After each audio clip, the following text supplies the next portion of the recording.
അസ്സലാമു അലൈക്കും വറഹ്മത്തുള്ളാഹി. അൽഹംദുലില്ലാഹി വസ്സലാത്തു വസ്സലാമു അലാ റസൂലില്ലാഹി വഅലാ ആലിഹി വസഹ്ബിഹി അജ്മഈൻ. സ്നേഹമുള്ള സഹോദരന്മാരെ, സഹോദരികൾ, സൂഫിസവും ത്വരീഖത്തുകളുമായി ബന്ധപ്പെട്ട ഏറ്റവും അടിസ്ഥാനപരമായ ചില കാര്യങ്ങൾ മാത്രം സംസാരിച്ചുകൊണ്ട് ഇൻഷാ അല്ലാഹ് വിരമിക്കാമെന്നാണ് വിചാരിക്കുന്നത്. ഒന്നാമതായി, എന്താണ് സൂഫിസം എന്നുള്ളത്, അതിൻ്റെ അർത്ഥവും അതിൻ്റെ ആശയവും ശ്രദ്ധയിലേക്ക് കൊണ്ടുവരിക. അറബി ഭാഷയിൽ തസവുഫ് എന്നും ഇംഗ്ലീഷിൽ മിസ്റ്റിസിസം എന്നും മലയാളത്തിൽ മത അധ്യാത്മ ദർശനം എന്നും ഭാഷാന്തരം ചെയ്യപ്പെടുന്ന വാക്കാണ് സൂഫിസം എന്നുള്ള വാക്ക്. സൂഫിസത്തിൻ്റെ ഈ അർത്ഥം നമ്മുടെ നാട്ടിലെ മലയാള പരിഭാഷകളിൽ അറബി മലയാളം ശബ്ദകോശം, അതേപോലെ തന്നെ അൽ ഖാമൂസ് എന്ന് പറയുന്ന ഗ്രന്ഥം, അൽ മൻഹൽ, അൽ ഫറായിദ് തുടങ്ങിയ അറബി മലയാള ഗ്രന്ഥങ്ങളിൽ നമുക്ക് കാണാൻ സാധിക്കും. ഇതിന് നമ്മുടെ അൽ മൻഹലില് കുറച്ചുകൂടി വ്യക്തമായ നിലയിൽ അതിൻ്റെ ആശയം നമുക്ക് ലഭിക്കാൻ വേണ്ടി അദ്ദേഹം എഴുതിയിട്ടുള്ള ഒരു വാചകം ഞാൻ വായിക്കാം. ലോക വ്യാപാരങ്ങൾ ഉപേക്ഷിച്ച് ദൈവധ്യാനത്തിൽ മുഴുകിക്കഴിയുന്ന ജീവിത രീതിക്ക് സൂഫിസമെന്നും അങ്ങനെ ജീവിക്കുന്ന ആൾക്ക് സൂഫി എന്നും പറയുന്നു എന്നാണ് അൽ മൻഹലിൽ കൊടുത്തിട്ടുള്ള അർത്ഥം. നമ്മുടെ ടി രാമലിംഗം പിള്ള അദ്ദേഹത്തിൻ്റെ ഇംഗ്ലീഷ് ട്രാൻസ്ലേഷനിൽ ഇംഗ്ലീഷ് മലയാളം നിഘണ്ടുവിൽ അദ്ദേഹം പറഞ്ഞത് ഇസ്ലാം മതത്തിലെ അദ്വൈത ഗൂഢതത്വം എന്നാണ്. അതേപോലെ തന്നെ സൂഫി എന്നതിന് അദ്ദേഹം അർത്ഥം കൊടുത്തത് വിശ്വദേവതാവാദിയായ മുസ്ലിം വേദാന്തി എന്നാണ്. ഈ സൂഫിസത്തിൻ്റെ ശരിയായ വിവക്ഷ നമുക്കതിൻ്റെ അർത്ഥകൽപ്പന തന്നെ പറഞ്ഞെടുത്ത് ഓക്സ്ഫോർഡ് ഡിക്ഷണറിയിലും ലോങ്മാൻ ഡിക്ഷണറിയിലും, അതായത് ലോകത്ത് മൊത്തം ഇൻ്റർനാഷണലിൽ ഉപയോഗിക്കുന്ന രണ്ട് പ്രധാനപ്പെട്ട ഗ്രന്ഥങ്ങളാണ് ഓക്സ്ഫോർഡ് ലേണേഴ്സ് നിഘണ്ടുവും അതേപോലെ തന്നെ ലോങ്മാൻ്റെ അഡ്വാൻസ്ഡ് നിഘണ്ടുവും. ഈ നിഘണ്ടുക്കളിൽ അർത്ഥം നൽകിയത്, അതായത് the believe that knowledge of God and of real truth can be found through prayer and meditation rather than through reason and the census. ഈ രീതിയിൽ തന്നെയാണ് ഏറെക്കുറെ ലോങ്മാനും അതിന് അർത്ഥം നൽകിയിട്ടുള്ളത്. ഞാൻ മലയാളത്തിലെ സി മാധവൻപിള്ള അതിന് നൽകിയ അർത്ഥം ശ്രദ്ധയിലേക്ക് കൊണ്ടുവരാം. ഈശ്വരജ്ഞാനവും സമ്പർക്കവും ഇന്ദ്രിയങ്ങൾക്കതീതമായി അന്ധശക്തി കൊണ്ടും നിരന്തര സമാധി കൊണ്ടും ആർജിക്കാമെന്ന സിദ്ധാന്തം. അതേപോലെ തന്നെ ലോങ്മാൻ സൂഫിയെ സംബന്ധിച്ച് വിശദീകരിച്ച ഒരു ഭാഗത്തിൽ ഈ രീതിയിൽ എഴുതി, വളരെ കർശനമായ ഐഹിക വിരക്തിയും ലാളിത്യവും നിറഞ്ഞ ജീവിതം നയിച്ചുകൊണ്ട് പ്രാർത്ഥനയിലൂടെയും ധ്യാനത്തിലൂടെയും ഈശ്വര സാകല്യത്തിൽ എത്തിച്ചേരാൻ ശ്രമിക്കുന്ന മുസ്ലിം വിഭാഗത്തിലെ അംഗമാണ് സൂഫി. ഞാൻ ഇത്രയും പറഞ്ഞതെന്താണെന്ന് വെച്ചാൽ, ഈ സൂഫിസം എന്നതിനെ സംബന്ധിച്ച് ലോകത്ത് നിലനിൽക്കുന്ന കാഴ്ചപ്പാട് അത് ഇസ്ലാമുമായി ബന്ധപ്പെട്ട മിസ്റ്റിസിസമാണ് എന്നാണ്. നമ്മളെ സംബന്ധിച്ചിടത്തോളം സ്വീകാര്യമല്ലാത്തതും അതേസമയത്ത് ലോകത്ത് അറിയപ്പെട്ട കാര്യവുമാണ് ഞാൻ നിങ്ങളുടെ ശ്രദ്ധയിലേക്ക് കൊണ്ടുവന്നത്. അതായത് ഇതിൽ പറഞ്ഞിട്ടുള്ള ഒരു മിസ്റ്റിസിസം അല്ലെങ്കിൽ പറയുന്ന സൂഫിസം ഇസ്ലാം പരിചയപ്പെടുത്തിയതോ ഇസ്ലാമിൻ്റെ ഏതെങ്കിലും ഒരു കാലഘട്ടത്തിൽ, അതായത് മാതൃകായോഗ്യമായി വിശേഷിപ്പിക്കപ്പെട്ട ഒരു കാലഘട്ടത്തിൽ ഉണ്ടായിട്ടുള്ളതോ അല്ല യഥാർത്ഥത്തിൽ ചിത്രത്തിലുള്ളത്. ഇപ്പോൾ സൂഫിസം എന്നുള്ളത് അറിയപ്പെടുന്നത് ഇസ്ലാമിൻ്റെ പേരിലായി എന്നുള്ളത് നമ്മളെ സംബന്ധിച്ചിടത്തോളം അംഗീകരിക്കാൻ സാധ്യമല്ലാത്ത കാര്യമാണ്. ഞാൻ അതിൻ്റെ വിശദീകരണവുമായി ഇൻഷാ അല്ലാഹ് വരുന്നുണ്ട്. ഇനി ത്വരീഖത്തുമായി ബന്ധപ്പെട്ട് സൂഫിസത്തിൻ്റെ പ്രയോഗവൽക്കരണത്തിന് സൂഫി ഗുരുവര്യന്മാർ, അത് അവരുടെ ഭാഷയിൽ പറഞ്ഞാൽ മുറബ്ബിയായ ഷെയ്ഖുമാർ, ആ ഷെയ്ഖുമാർ സ്വീകരിക്കുന്ന പ്രത്യേക മാർഗങ്ങളാണ് ത്വരീഖത്തുകളായി അറിയപ്പെടുന്നത്. ഓരോ സൂഫി വര്യൻ്റെയും പ്രത്യേക മാർഗങ്ങൾ പ്രത്യേകം ത്വരീഖത്തുകളായി അറിയപ്പെടുന്നു. ഇത്തരം ത്വരീഖത്തുകളെ മഹത്വവൽക്കരിക്കാനും പ്രചാരം നൽകാനും നിലനിർത്താനുമുള്ള ശ്രമങ്ങൾ പണ്ട് മുതൽ നമ്മുടെ നാട്ടിൽ നടന്നു വരുന്നുണ്ട്. ഇപ്പോഴും നമ്മുടെ നാട്ടിൽ അതിൻ്റെ പ്രചാരകർ ഉണ്ട്.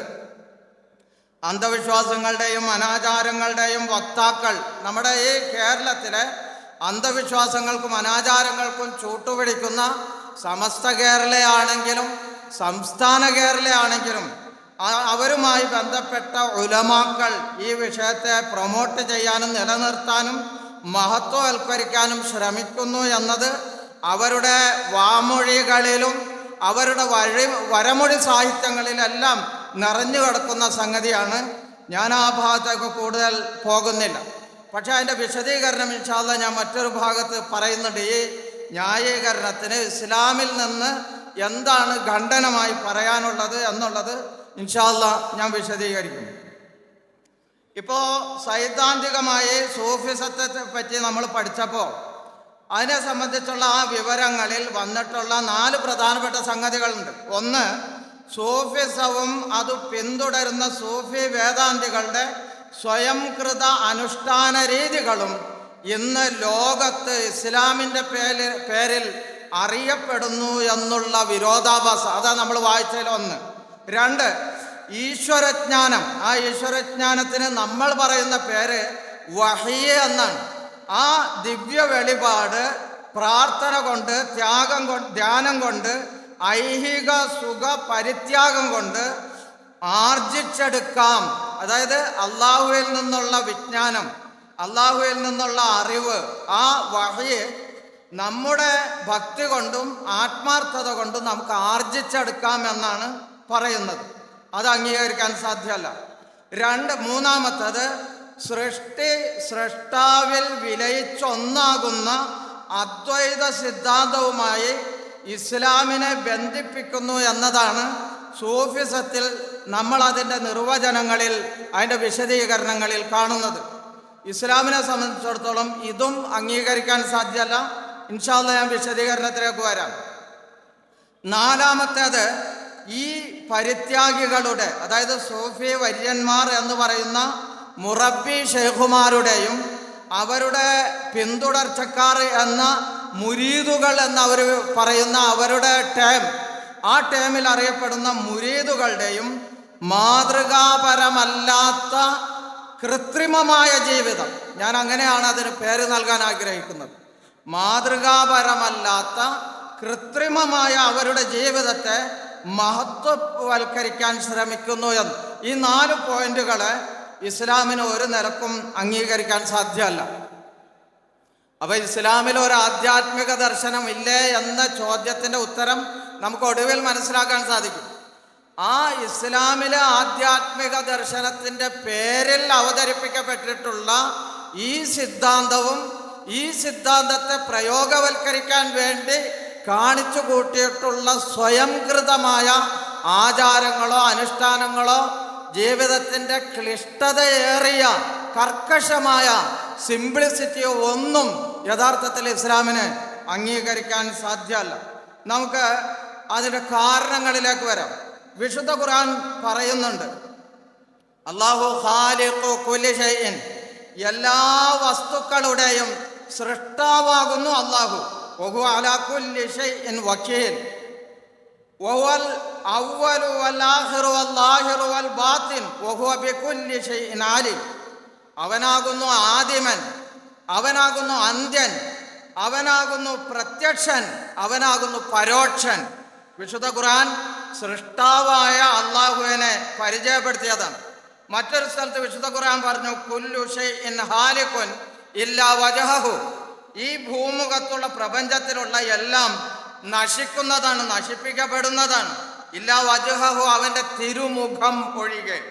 മറ്റൊരു സ്ഥലത്ത് വിശുദ്ധ ഖുർആൻ പറഞ്ഞു, ലൈസ കമിസ്ലിഹി ഷൈഉൻ, ആ അല്ലാഹു പ്രപഞ്ചത്തിലെ യാതൊരു വസ്തുവിനോടും സാമ്യമുള്ളവനല്ല. ഞാൻ ഏറ്റവും ബേസിക്കായി വിശുദ്ധ ഖുർആൻ ചൂണ്ടിക്കാണിച്ച ഖാലിഖ് എന്ന ആ ഖാലിഖിന്റെ വിശേഷണമാണ് പറഞ്ഞത്. അപ്പോൾ ഖാലിഖ് എന്നതും മഖ്ലൂഖ് എന്ന സൃഷ്ടിയും, സൃഷ്ടാവ് സൃഷ്ടി എന്ന ദ്വൈത വിശ്വാസമാണ്, ദ്വൈത സങ്കല്പമാണ് യഥാർത്ഥത്തിൽ ഇസ്ലാം മതത്തിലുള്ളത്. ആ ദ്വൈത സങ്കല്പത്തിന് വിപരീതമായി അദ്വൈതം, അതായത് ദ്വൈതമില്ല, സൃഷ്ടാവ് സൃഷ്ടി എന്നിങ്ങനെ രണ്ടില്ല എന്ന് പറയുന്ന അദ്വൈത സിദ്ധാന്തമാണ് യഥാർത്ഥത്തിൽ സൂഫിസത്തിന്റെ പേരിൽ ഇവിടെ നിലനിൽക്കുന്നത്.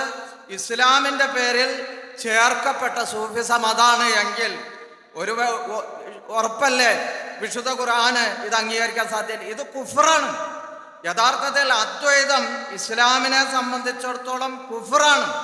അപ്പൊ ആ കുഫർ ഇസ്ലാമിന്റെ പേരിൽ ബന്ധിപ്പിക്കാൻ ശ്രമിക്കുന്നു എന്ന് പറഞ്ഞാൽ അതിന്റെ അർത്ഥം ഒരു ഭാഗത്ത് തൗഹീദ് ഇസ്ലാമിന്റെ മൂല ആധാരമായി, മൂല പ്രമാണമായി, അടിത്തറയായി പരിചയപ്പെടുത്തുമ്പോൾ ആ അടിത്തറയിലേക്ക് അതിനെ കത്തിവെക്കുന്ന അതിൻ്റെ നേർവിപരീതമായ ഷിർക്കോ കുഫറോ കൂടി ആ മൗലിക സിദ്ധാന്തത്തിൽ ഉൾപ്പെടുന്നു എന്ന് പറയുന്ന വിരോധാഭാസമാണത്.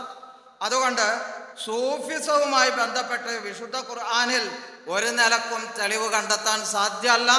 സൂഫിസം എന്നത് വിശദീകരിക്കപ്പെട്ടത് അദ്വൈതമാണെങ്കിൽ അംഗീകരിക്കാൻ സാധ്യമല്ല, അത് ഷിർക്കാകുന്നു, കുഫറാകുന്നു. അതുകൊണ്ട് ഇസ്ലാമിൻ്റെ തൗഹീദിലേക്ക് ഈ കുഫറിനെ ചേർക്കാൻ ഒരു നിലക്കും സാധ്യമല്ല. ഇനി നമ്മൾ മനസ്സിലാക്കേണ്ട മറ്റൊരു കാര്യം, അതായത് വഹയ് അള്ളാഹുവിൻ്റെ അഭീഷ്ടത്തിനും തീരുമാനത്തിനും അനുസരിച്ചാണ് നൽകുന്നത്. ഒരു ഭക്തന്റെ അല്ലെങ്കിൽ ഏതെങ്കിലും പുരോഹിതന്മാരുടെ സഭയുടെ ആഗ്രഹത്തിനനുസരിച്ചൊന്നും വഹി ഇറങ്ങുക എന്നുള്ളത് അല്ലെങ്കിൽ വഹി നൽകുക എന്നുള്ളത് അള്ളാഹുവിൻ്റെ ചര്യയിൽ ഇല്ലാത്ത കാര്യമാണ്. അങ്ങനെ ഒന്നും അള്ളാഹുവിൻ്റെ ചര്യയിലില്ല. വിശുദ്ധ ഖുർആൻ പറയുന്നു, വകദാലിക ഔഹൈനാ ഇലൈക റൂഹൻ മിൻ അംരിനാ, നമ്മുടെ കൽപ്പനയിൽ നിന്നുള്ള ഒരു ബോധനം താങ്കൾക്ക് നാം നൽകി. മാ കുന്ത തദ്രി മൽ കിതാബു, വേദം എന്താണ് എന്ന് താങ്കൾക്ക് അറിയുമായിരുന്നില്ല. വലൽ ഈമാൻ, ഈമാൻ എന്താണ് എന്നതും താങ്കൾക്ക് അറിയുമായിരുന്നില്ല.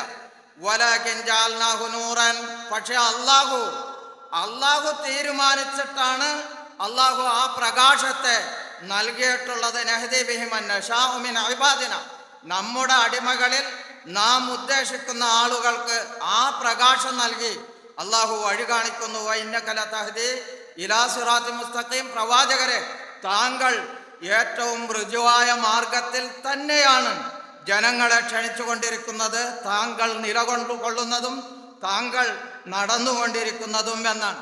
അപ്പൊ അതുകൊണ്ട് രണ്ടാമത് നമ്മൾ പറയുന്ന ഈശ്വരജ്ഞാനം ഏതെങ്കിലും നമ്മുടെ അന്ധശക്തി കൊണ്ടോ അല്ലെങ്കിൽ പ്രാർത്ഥന കൊണ്ടോ അതുമല്ലെങ്കിൽ നമ്മുടെ ഇടുങ്ങിയ ഐഹിക വ്യാപാരങ്ങൾ ഉപേക്ഷിച്ചുകൊണ്ടുള്ള ഒരു സന്യാസ ജീവിതം കൊണ്ടോ ആർജിച്ചെടുക്കാവുന്നതല്ല എന്നുള്ളത് വിശുദ്ധ ഖുർആൻ ഖണ്ഡിതമായി പറയുന്ന കാര്യമാണ്.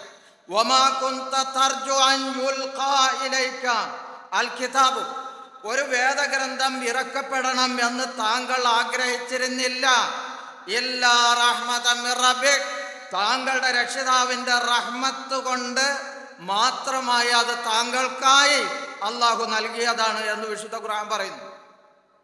മറ്റൊരായത്തിൽ വിശുദ്ധ ഖുർആൻ പറയുന്നു, അം ലഹും, അവർക്കുണ്ടോ, അതല്ല അവർക്കുണ്ടോ ശുഹദാഉ, ശുറക്കാഉ, പങ്കാളികളുണ്ടോ. അതായത് പുതിയ മതനിർമ്മാണമായിട്ടാണ് വിശുദ്ധ ഖുർആൻ അതിനെ പരിചയപ്പെടുത്തുന്നത്.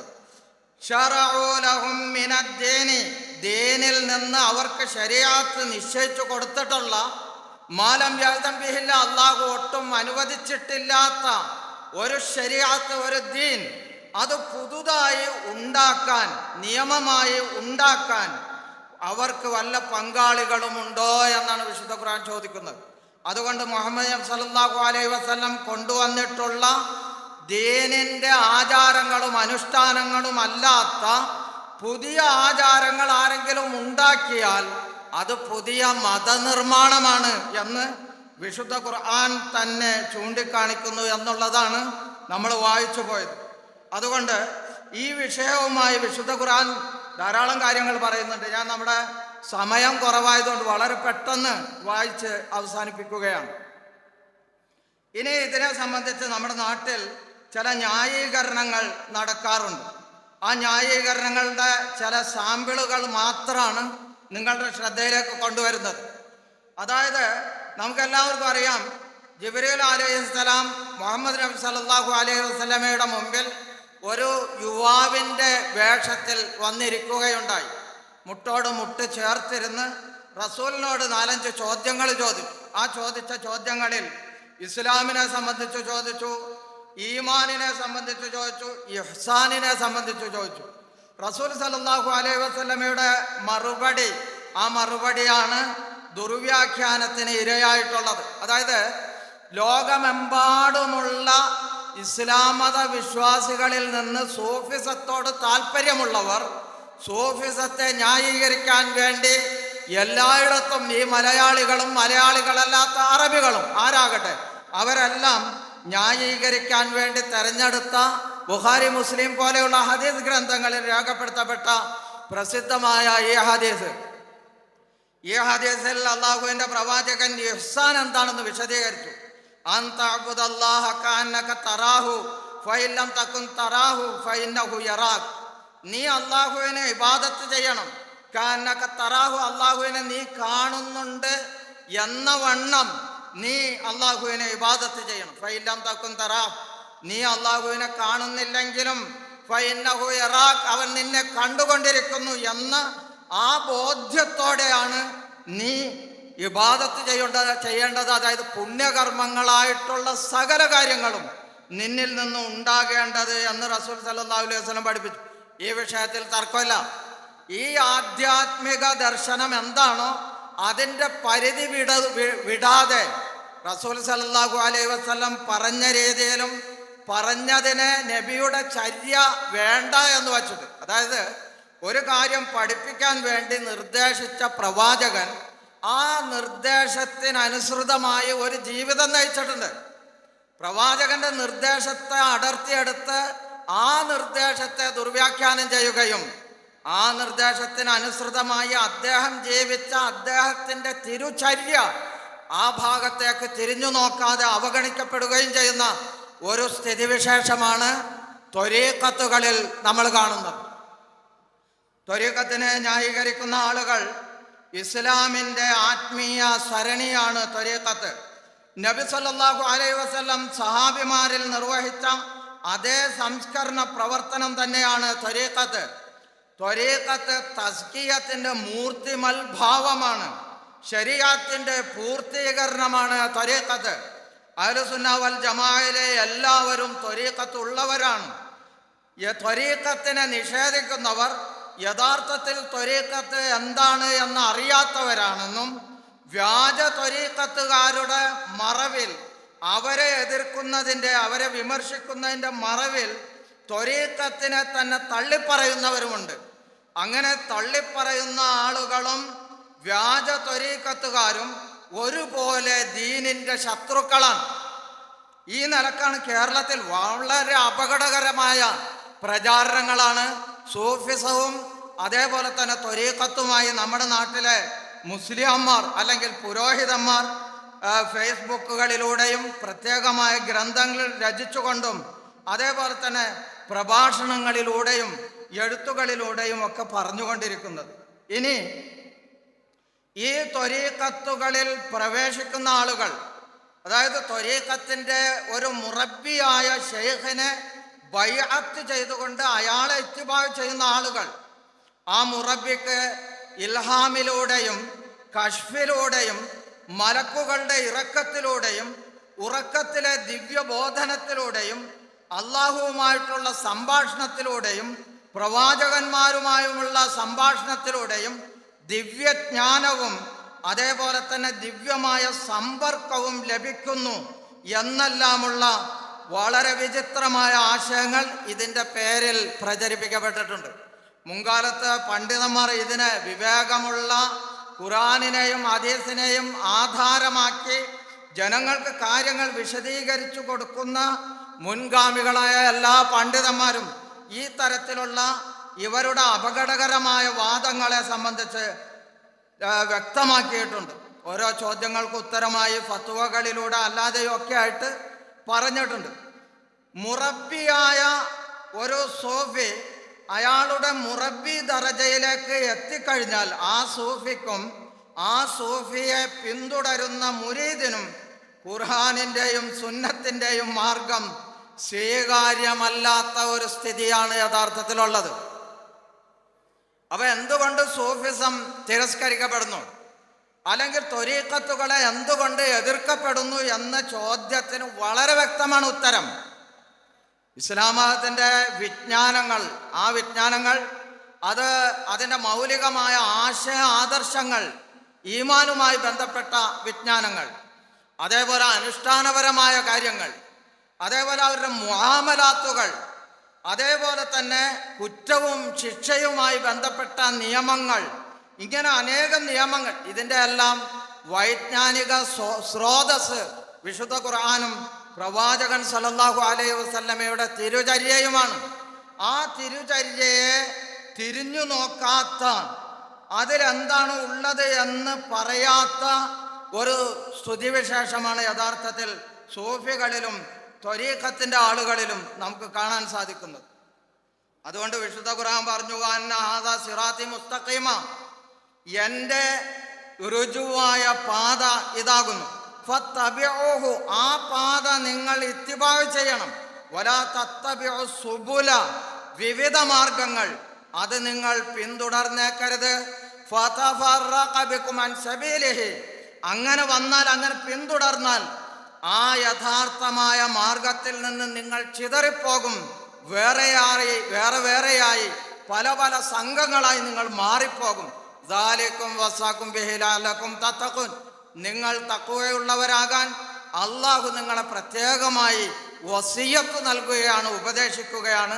വിശുദ്ധ ഖുർആനിലെ 6-ാമത്തെ അധ്യായം 153-ാമത്തെ ആയത് ഇവിടെ വളരെ വ്യക്തമായി പറയുന്നുണ്ട്. അതായത് വിശുദ്ധ ഖുർആനും പ്രവാചകന്റെ തിരുചര്യയുമായ ആ ശരിയായ സിറാത്തൽ മുസ്തഖീം, ആ മുസ്തഖീമിൽ നിന്ന് വേറെ മാർഗങ്ങളിലേക്ക് പോയാൽ നിങ്ങൾ വേറെ ആയിത്തീരും, ചിതറും. ആ ചിതറൽ ഈ പറയുന്ന തരീഖത്തുകളിൽ നമുക്ക് കാണാൻ സാധിക്കും. തരീഖത്തുകളുടെ എണ്ണം എത്രയാണ് എന്ന് കണക്കില്ല. ഇവിടെ നേരത്തെ രാവിലെ നടന്ന സെഷനിൽ വായിക്കുകയുണ്ടായി, അസീസ് മൗലവി വായിക്കുകയുണ്ടായി. അതേപോലെ തന്നെ വേറെ ഒരു സുഹൃത്തും അദ്ദേഹവും വായിക്കുകയുണ്ടായി. കേരളത്തിലെ സമസ്ത കേരള ജമിയത്തുൽ ഉലമ അവരുടെ ഒരു പ്രമേയത്തിൽ തന്നെ പാസാക്കിയതിൽ മാതുരിദി ശരീഖത്തും അശ്അരി തരീഖത്തും, ഈ 2 തരീഖത്തുകൾ സ്വീകരിക്കാത്തവർ, അതേപോലെ തന്നെ 4-ൽ ഒരു മദ്ഹബ് സ്വീകരിക്കാത്തവർ ഇസ്ലാമിൽ നിന്ന് പുറത്താണ്, ലാലിലാണ്, മുളിലാണ് എന്ന രീതിയിൽ പണ്ട് മുതലേ അവർ പ്രചരിപ്പിച്ചു വരുന്നു, ജനങ്ങളെ പഠിപ്പിച്ചവരാണ്.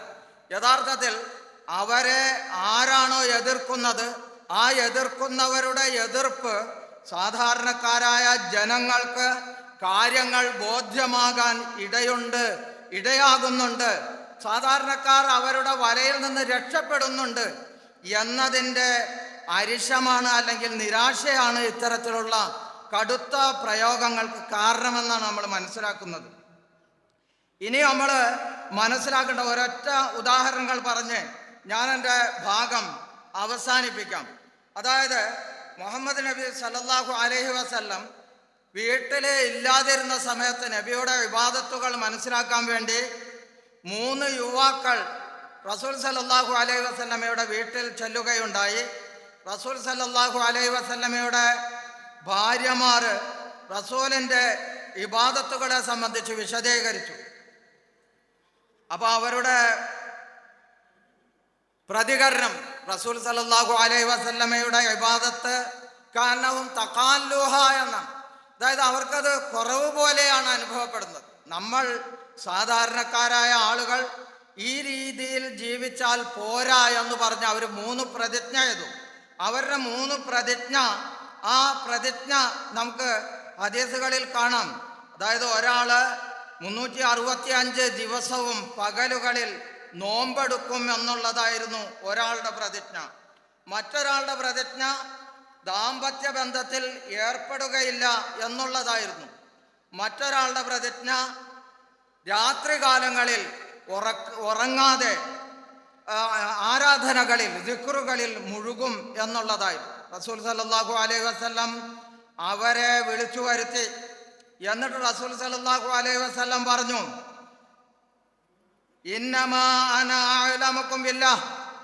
റസൂൽ പറഞ്ഞ വാക്കുകൾ അടിവരയിട്ട് പറയുന്നു.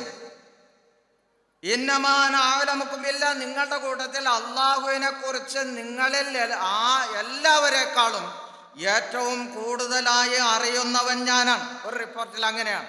വാഖ്ശാക്കും ലഹു, ഏറ്റവും കൂടുതൽ അള്ളാഹുവിനോട് ഖശിയത്തുള്ളവൻ ഞാനാകും. ബുഖാരി റിപ്പോർട്ട് ചെയ്ത ആ റിപ്പോർട്ടിൽ അമാ വല്ലാഹി, അവിടെ വിശുദ്ധ ഖുർആൻ ഹദീസുകളിൽ വന്നത് റസൂൽ പറഞ്ഞത് അള്ളാഹുവാണ് സത്യം, ഇന്നി ലഅഖ്ശാക്കും ലില്ലാഹി, നിങ്ങളുടെ കൂട്ടത്തിൽ അള്ളാഹുവിനോട് ഏറ്റവും കൂടുതൽ ഖശിയത്തുള്ളവൻ ഭയഭക്തിയുള്ളവൻ ഞാനാകുന്നു. വഅത്ഖാക്കും ലഹു, ഏറ്റവും കൂടുതൽ തഖ്വയുള്ളവനും ഞാനാകുന്നു എന്നാണ്. ആ ഞാൻ ഉറങ്ങുന്നുണ്ട്, എഴുന്നേറ്റ് നമസ്കരിക്കുന്നുണ്ട്. ആ ഞാൻ നോമ്പ് പിടിക്കുന്ന പകലുകളുണ്ട്, നോമ്പ് പിടിക്കാത്ത പകലുകളുമുണ്ട്. ആ ഞാൻ വിവാഹിതനാണ്, ദാമ്പത്യ ബന്ധങ്ങളിൽ ഏർപ്പെടുന്നവനാണ്. ഫമൻ റഗിബ അൻ സുന്നതി, എൻ്റെ സുന്നത്തിനെ ആർ വെറുക്കുന്നുവോ ഫലൈസ മിന്നി, അവൻ എന്നിൽപ്പെട്ടവനല്ല. മുസ്ലിം സഹോദരങ്ങൾ ചിന്തിക്കേണ്ട ഏറ്റവും പ്രധാനപ്പെട്ട പോയിന്റ്, ലോകാവസാനം വരെയുള്ള സത്യാന്വേഷികൾക്ക് മനസ്സിലാക്കാൻ അള്ളാഹുവിൻ്റെ പ്രവാചകൻ സല്ലല്ലാഹു അലൈഹി വസല്ലമയുടെ ഈ ഒടുവിൽ പറഞ്ഞ വാചകങ്ങൾ പറഞ്ഞ് ഞാൻ അവസാനിപ്പിക്കാം. റസൂൽ പറഞ്ഞത്, അതായത് നിങ്ങൾ എൻ്റെ ചര്യ വെറുക്കുന്നു, റസൂലിൻ്റെ ചര്യയെ വെറുക്കുന്നു എന്നവർ പറഞ്ഞിട്ടില്ല, അവരുടെ മനസ്സിൽ അങ്ങനെ തോന്നിയിട്ടുമില്ല. ശ്രദ്ധിക്കേണ്ട പോയിന്റ് അതാണ്. റസൂലിൻ്റെ ചര്യയെ അവർ വെറുക്കുന്നു എന്നവർ പറഞ്ഞിട്ടില്ല. അങ്ങനെ ഒരു വിചാരം അവരുടെ മനസ്സിൽ ഉണ്ടാകുന്നു എന്ന വിധത്തിലുള്ള ഒരു സംസാരമോ സൂചനയോ ഒന്നും തന്നെ ഉണ്ടായിട്ടില്ല. പക്ഷെ റസൂൽ ആ വാക്ക്, എൻ്റെ ചര്യയെ ആർ വെറുക്കുന്നുവോ എന്ന വാക്കാണ് റസൂൽ ഉപയോഗിച്ചത്. ആ വാക്കിൻ്റെ അർത്ഥം എന്താണെന്ന് വെച്ചാൽ, ഒരാളുടെ ചര്യയെ ഒരാൾ വെറുത്താൽ ആ ചര്യ അയാള് പിന്തുടരൂല എന്നുള്ളതാണ്. പുകവലിക്കുന്ന ഒരാളുടെ പുകവലിയെ ഞാൻ വെറുത്താൽ ആ പുകവലി എന്നുള്ള ചര്യ ഞാൻ സ്വീകരിക്കില്ല.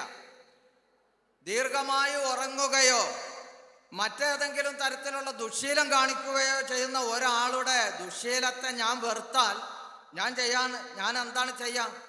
അയാളുടെ ചര്യ ഞാൻ തുടരൂല. അപ്പോ യഥാർത്ഥത്തിൽ റസൂൽ സല്ലല്ലാഹു അലൈഹി വസല്ലമയെ സ്നേഹിക്കുന്നു എന്ന് വിശ്വസിക്കുകയും പറയുകയും ചെയ്യുന്ന ആൾ, റസൂലിനെ വെറുക്കുന്ന ഒരാൾ പ്രായോഗികമായി എവിടെ എത്തിച്ചേരുമോ അതാണ് ഇവരിൽ സംഭവിച്ചത്. അതായത് റസൂലിനെ വെറുക്കുന്ന ഒരാൾ റസൂലിൻ്റെ ചര്യ സ്വീകരിക്കില്ല. ഇവർ റസൂലിനെ സ്വീകരിച്ചിട്ട് റസൂലിൻ്റെ ചര്യ ഒഴിവാക്കുന്നിടത്താണ് എത്തിച്ചേരുന്നത്. അതാണ് റസൂൽ സല്ലല്ലാഹു അലൈഹി വസല്ലം ഇവിടെ പറഞ്ഞിട്ടുള്ളത്. അതുകൊണ്ട് കേരളത്തിലെ എന്നല്ല, കേരളത്തിൻ്റെ പുറത്ത് എവിടെയായിരുന്നാലും ശരി, സൂഫിസത്തിനും ത്വരീഖത്തിനും ഇസ്ലാമിൻ്റെ ഉള്ളിൽ എവിടെയെങ്കിലും ഒരു സീറ്റ് തരപ്പെടുത്തി ഖുർആൻ കൊണ്ടും ഹദീസ് കൊണ്ടും അതിനെ ന്യായീകരിച്ച് ഇത് ഇസ്ലാമിൽ ഉള്ളത് തന്നെയാണ് എന്ന് അവതരിപ്പിക്കാൻ ശ്രമിക്കുന്ന കള്ളശ്രമങ്ങളെ മുജാഹിദ് പ്രസ്ഥാനം എല്ലാ കാലഘട്ടത്തിലും തിരിച്ചറിഞ്ഞിട്ടുണ്ട്.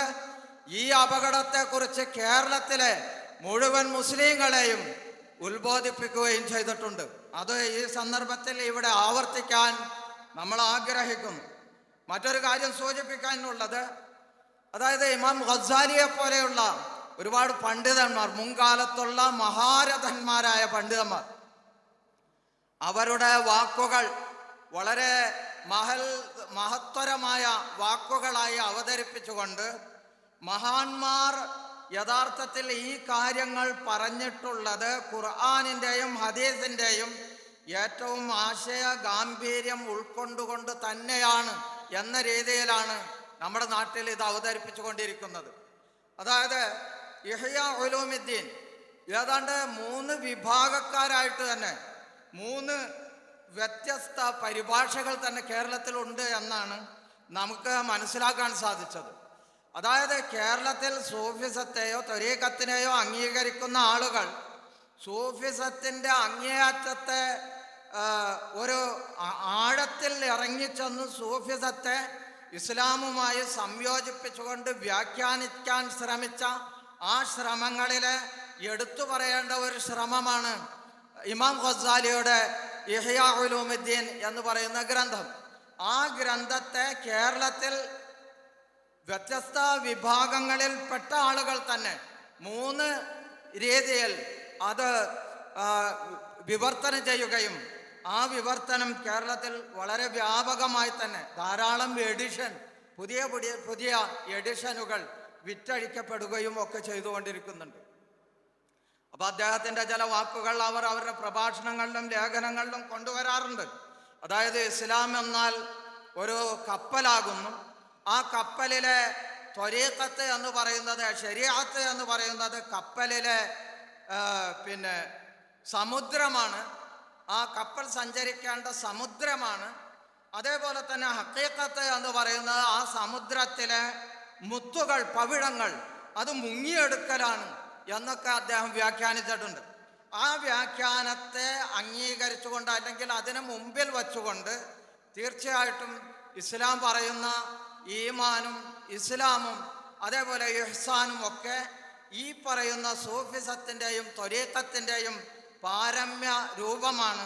റസൂൽ സല്ലല്ലാഹു അലൈഹി വസല്ലം സഹാബിമാരിൽ നിർവഹിച്ച തസ്കിയത്ത് തന്നെയാണ് ഒരു മുറബ്ബിയായ ഷെയ്ഖ് അദ്ദേഹത്തിൻ്റെ മുരീദിൽ അല്ലെങ്കിൽ ത്വരീഖത്ത് പിന്തുടരുന്ന ആളുകളിൽ സാധിച്ചു കൊണ്ടിരിക്കുന്നത്, നിർവഹിച്ചു കൊണ്ടിരിക്കുന്നത് എന്ന രീതിയിലാണ് വ്യാഖ്യാനങ്ങൾ പോകുന്നത്. കേരളത്തിലെ ചില അറബി കോളേജുകൾ, ആ അറബി കോളേജുകളിൽ നിന്ന് വിദേശത്തേക്ക് പഠിക്കാൻ പോകുന്ന കേന്ദ്രങ്ങളിലൊക്കെ ഈ പറയുന്ന ആശയങ്ങളെ താലോലിക്കുകയോ അത് ഇസ്ലാമിൻ്റെ പേരിൽ കൂടുതലായി പ്രൊമോട്ട് ചെയ്യാൻ ശ്രമിക്കുകയോ ചെയ്യുന്ന വിഭാഗങ്ങളാണ് എന്നതുകൂടി തീർച്ചയായിട്ടും കേരളത്തിൽ അറിവുള്ള പണ്ഡിതന്മാർ കേരള ജനതയെ ഉത്ബോധിപ്പിച്ചിട്ടുള്ളത് നമുക്ക് ഈ വിഷയകമായി എഴുതിയിട്ടുള്ള ഗ്രന്ഥങ്ങൾ വായിക്കുമ്പോഴും പ്രഭാഷണങ്ങൾ കേൾക്കുമ്പോഴും ഒക്കെ നമുക്ക് മനസ്സിലാക്കാൻ സാധിക്കും. അതുകൊണ്ട് വിഷയവുമായി ബന്ധപ്പെട്ട് കൂടുതൽ തീർച്ചയായിട്ടും നമ്മൾ പഠിക്കണമെന്നും വിഷയത്തോട് കൂടുതൽ ജാഗ്രത പുലർത്തണമെന്നും കേരളത്തിലെ മുസ്ലിങ്ങൾ ചിന്താശേഷിയില്ലാത്ത, അതായത് ഒരു മുരീദിനെ സംബന്ധിച്ച് ഇവിടെ അവരുടെ കൂട്ടത്തിൽ തന്നെയുള്ള ഒരാൾ വിശദീകരിച്ച ഒരു വിശദീകരണം ഞാൻ വായിച്ചു.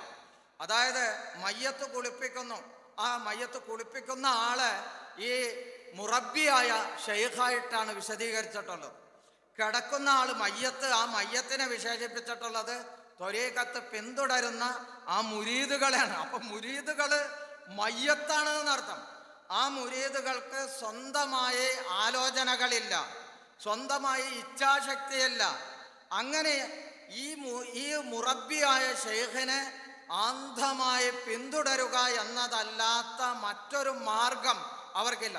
ആ മാർഗത്തെ ഇസ്ലാമിൻ്റെ ഏറ്റവും സുന്ദരമായ മാർഗമായി, ആത്മീയമായ ദർശനമായി, ആധ്യാത്മികമായ ദർശനമായി ഈ വിഡ്ഢികൾ മനസ്സിലാക്കി പോകുന്നു എന്ന ആ അതീവ ഗുരുതരമായ യാഥാർത്ഥ്യത്തെക്കുറിച്ചാണ് യഥാർത്ഥത്തിൽ നമുക്ക് ഈ വിഷയത്തിലേക്ക് വരുമ്പോൾ മനസ്സിലാക്കാൻ സാധിക്കുന്നത്. കാര്യങ്ങൾ മനസ്സിലാക്കാനും ശരിയായ രീതിയിൽ നമ്മുടെ സ്വന്തം ജീവിതത്തിലും നമ്മുടെ സ്വന്തം ആശയങ്ങളിലും ആദർശങ്ങളിലും മാറ്റം വരുത്താനും ഇതിൻ്റെ അപകടം മനസ്സിലാക്കിയാൽ നമുക്ക് സാധ്യമാകുന്ന നിലക്ക് ഗുണകാംക്ഷാപരമായി അത് ഉപദേശിച്ചു കൊടുക്കാനും നമുക്ക് സാധിക്കണം.